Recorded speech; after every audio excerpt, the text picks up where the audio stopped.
What's going on, horror fans? Welcome back. Now, since my last Halloween video did so well, I wanted to jump back in and do another ranking. I wanted to rank the kills and show you a little bit about what I like in my Halloween movie. Now, I could have easily done a top 10 of just the David Gordon Green movies. I mean, Christopher Nelson and that effects squad, they showed up every single movie. So, regardless of how I feel about some of the entries, it would have been easy to pick 10 from just those three movies. So I made an effort to spread the love a little bit and even pick some of the kills from movies that I don't particularly like because I think there are elements to almost every movie that work. So let's go ahead and jump in with my number 10 kill, and it comes from my least favorite movie, and that's Halloween Resurrection. But it does have a pretty badass kill. I like the POV kill where they kill Charlie, the cameraman. Michael comes out, picks up the camera, slowly walks him down, and we keep cutting back from, Tyra dancing and having her little macchiato, whatever it is, to Michael walking Charlie down into the corner. You see his face through the camera. He looks terrified, and then he stuffs it right through his throat. Again, decent effect work. We get a nice pullback shot of it going the whole way through his throat. So it's a cool moment. And then he drags him off, and Tyra actually has a funny little line to end the scene. Again, it's effective in a movie that is not memorable to me at all, except for all the bad reasons. This is something that I do remember actually enjoying. So number 10, Halloween Resurrection, the POV kill of Charlie, the cameraman. Number 9 on my list is going to be when Michael's breaking out of the asylum in Rob Zombie's Halloween 1. And we watch his friend, I can't remember, I think it's Ishmael or something like that. Danny Trejo's character is discovering all of the carnage, and then he stumbles upon Michael. And for a brief moment, we think he might let him go, but of course he's not. This is fucking Michael Myers. So he snatches his ass up and then proceeds to start drowning him. And I always, again, drowning is one of my biggest fears. So watching somebody be slowly drowned on camera is a very difficult thing for me to take. And then you throw in the fact that in betwixt him pulling him up, he's just begging for his life, as one would, but it's a way that it's so believable. It's like, I was good to you, Mikey. I thought we were I was good to you. I was good to you. I was your friend. It's a really painful scene to watch. And then once he throws him on the ground again for a brief moment, you think maybe he'll just leave him half dead and scarred for the rest of his life, but of course not. He picks up the TV and gives him the Stu Macher treatment and drops it right on his freaking head. So it's effective. Rob Zombie can shoot a movie, and he sets up and shoots this scene very well. It's scary, it's effective. You feel compassion for the person who's dying, which doesn't typically happen in these types of movies. So that's why this one works. You genuinely feel bad for Danny Trejo's character, and that's why this is such a terrifying and amazing kill. It's number 9 on my list. Even though I don't really love this movie, I can't deny that this kill works. Number 9, Danny Trejo's character going down hard.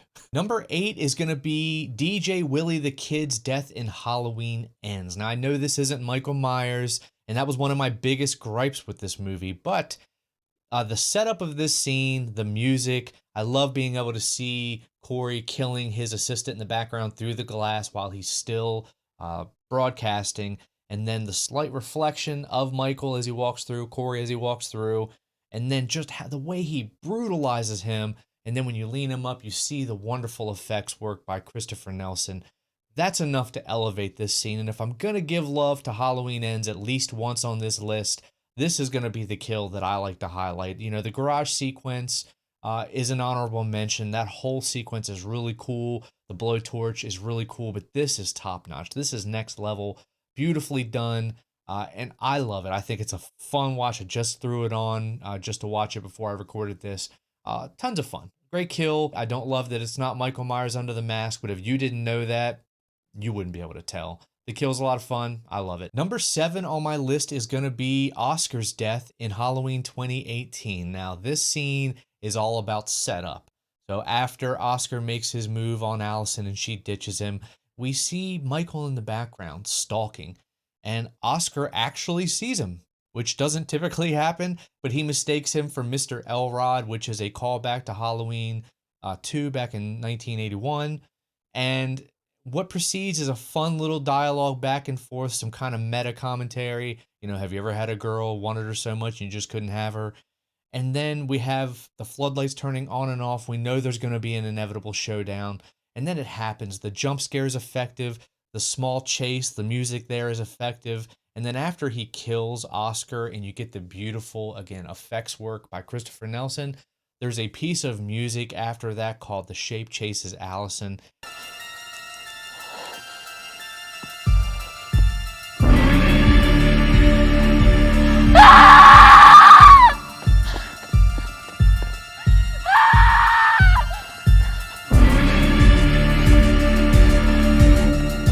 That's my favorite piece of music in the entire trilogy.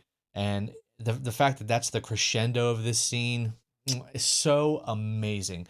Oscar's death, number 7, love it. Watch it all the time. Number 6 is going to be Bob from the original. Now, I know I couldn't do a top 10 Halloween kills and not bring this one up because this is one that most people remember. This introduced the head tilt.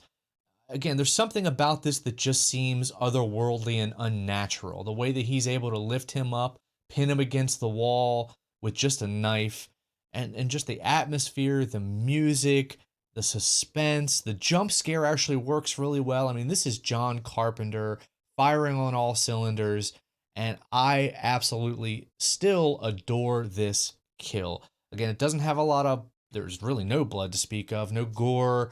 It's just all suspense and atmosphere, and you're waiting for the payoff. When it finally comes, you have Michael's heavy breathing, and then he stands back and kind of admires his handiwork for the first time. It's interesting, and we don't know why he's doing these things yet, so we're just trying to analyze like what's going on in his mind as he looks at Bob's dead body. So for those reasons, I think you can't forget this kill. You can't just overlook it because he doesn't snap anybody's neck or stomp anybody's face. I think it's a good kill, still really effective, still gets me most of the time. So number 6 is Bob from the original. Number 5 is going to be another iconic but fairly reserved kill with Nurse Jill's kill in part 2. This is where Michael announces his presence to Laurie for the first time. She's just now gotten out of bed and started to wander around the hospital, and then Jill has realized after trying to leave that the tires are slashed and something bad's going on. So she runs in, sees Laurie standing there, and then Michael jumps out from behind her and stabs her with the scalpel. It's tough to watch because I felt really bad for her. She was almost gone, and then she just runs back in, and then she's done. And when Michael picks her up and holds her there, and her legs are shaking, and then her damn shoes fall off, it's so sad. I feel so bad. And then he just drops her all ragdolly on the floor and then just goes to chase after Laurie like nothing ever happened. It's almost like she was just, a freaking piece of shrub that he just had to push out of the way so he could chase after Laurie. She was nothing to him other than an obstacle in his way. And that's how he treats these people. And it's incredibly creepy. In this movie in particular, he acts like a robot. He's very methodical and robotic in his movements, and again, he doesn't really show a whole lot of emotion here other than just get out of my way, here I go. So Nurse Jill, I'm sorry, still works for me, still scary. Number 5, your death, I still love it. Number 4 on my list is going to be Mike's death from part 5.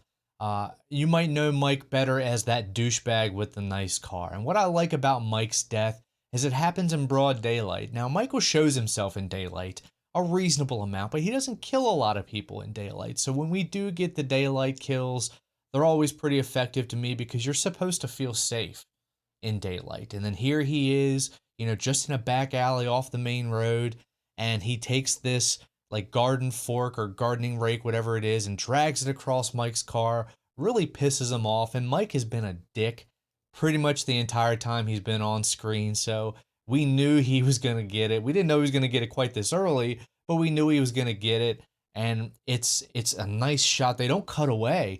You actually see it go in his forehead, and then he lays there and kind of like groans for a few minutes before Michael pulls him away. So it's actually a really well done kill, and I was surprised. I expected them to cut away like they do everything else, but this was well done.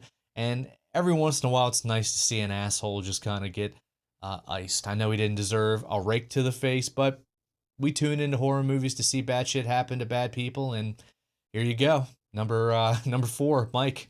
Number 3 on my list is going to be Big John from Halloween Kills. Now, I may be in the minority here, but I actually found Big John and Little John to be rather funny and endearing. I liked their back and forth, and watching them search the house for Michael was actually kind of funny. And I don't normally audibly gasp or make noise when somebody's killed, but when Michael stabs Big John in the armpit, I'm pretty sure I did something to the effect of Oh my god. exactly. So it was really that alone was awesome. And then he gouges his eyes out slowly, and there's a part where you can see him like wiggling his thumbs and the eyes popping out. Again, masterful work by Christopher Nelson here. And again, to see a character that I actually kind of liked get killed, and you don't get that very often. So when somebody that I like goes down, it works for me a little bit better because I feel something outside of just relief that I don't have to see them on screen anymore. So you might not agree with me. I'm sure you'll let me know in the comments down below how stupid I am, but I liked Big John and I was sad to see him go. So number 3, Big John, Halloween Kills. Number 2 is going to be a little bit of a cheat, and I didn't want to include any of the massacre scenes, but this one was just too badass not to talk about. Number 2 is the Firefighter Massacre from Halloween Kills. They spoiled it in the trailers, and I really wish they wouldn't have, because can you imagine this moment if you didn't know it was coming? Watching him walk out of the fire like that, so badass. It would have been so awesome. And then to watch all the different ways that he gets to kill these firefighters, and you know, no one of them is truly iconic to me, but the entire moment is iconic and will live in our minds forever, as long as we're fans of this franchise, at least. So I want to give this a little bit of respect, a lot of respect, because I think it's one of the best shot and choreographed fight sequences for a slasher film that we've ever seen. You know, you don't normally see them taking on multiple assailants like this. So I really enjoy the way they set it up. I really enjoy the way they executed it. And it's one of my favorite bits of Halloween I've ever seen. So number 2 is going to be, again, a little bit of a cheat, but it's the Firefighter Massacre. All right, before we get into the top spot, I want to go over a couple quick honorable mentions. The bathroom sequence in 2018. The only reason it's not on this list is because I tried to not overload this list with David Gordon Green trilogy kills. Joe Grizzly Bitch in the original Rob Zombie Halloween. I love Kenneth Furry. I love having him here. And it shows the physicality of Michael Myers. I mean, these two gigantic men standing toe-to-toe, and then Michael just annihilating him, slaying him like 14 times up against this bathroom stall. Marion Chambers and the Wilsons getting absolutely annihilated in Halloween Kills, and the whole sequence at the park. Really well done. A couple of really inventive, cool ways for Michael to dispatch of them here. I really hate to see Marion going down like this, but the knife through the eye was really cool, and then I laughed out loud when he kicked the door into the gun. For a couple of massacre scenes again that I wanted to talk about, the Halloween 6 strobe light massacre scene is top notch. This was as brutal as we had ever seen Michael up to this point. Halloween Kills ending, the mob scene would have probably been on this list had they not shot it so weirdly. I don't really like the way they shot this scene. It could have been so much better. And again, the garage sequence from Ends, most of that is very, very well done. Again, no one highlight other than maybe the blowtorch to the face, but the entire sequence is so very, very well done. And I probably would have included this if I was doing a top 15 or top 20. I don't care that it's not Michael. I mean, I really do care that it's not Michael, but if you can remove that from your brain and just watch the scene for what it is really well done, really effective. And Cameron's death, I mean, at the end there, I really grew to like Cameron. So watching him get brutalized like this, and then to hear Allison crying and begging for his life only for Michael to walk down and then just nonchalantly just neck snappy, done, gone. It was heartless, it was cruel, and it was Michael Myers at his peak. It was peak Michael Myers, and I loved it. But let's go ahead and get into number 1. Number 1 is the asshole dad, the Strode dad from part 6. I don't care if you don't even remember this kill, but watching this dickhead be a dickhead through the entire movie And then finally, after Michael has dispatched of everybody else, he comes home to an empty house, and you know it's coming. You know it's coming. The power's out, so he has to go to the basement. He gets to the basement. And they don't even make it surprise. They show Michael a few seconds before he actually makes his attack. So it's not really about a jump scare.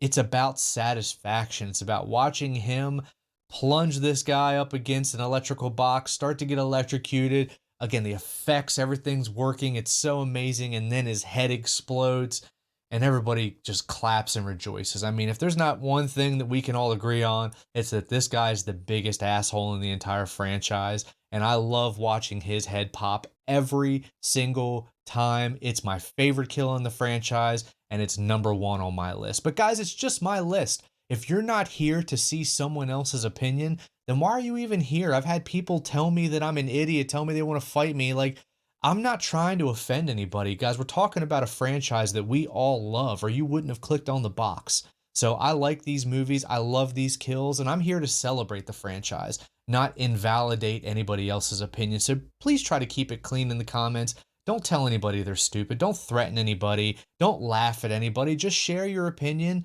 And if my opinion offends you so bad, then guess what? Just don't click, don't watch. That's your prerogative. Nobody's making you be here. But for those of you that are commenting, that are being nice, that are being cool, that are sharing your opinions, sharing your story, sharing the things that you love, that's what I'm trying to build here, and that's what I'm trying to do. And thank you all so much. Again, the channel's growing. It's continuing to grow.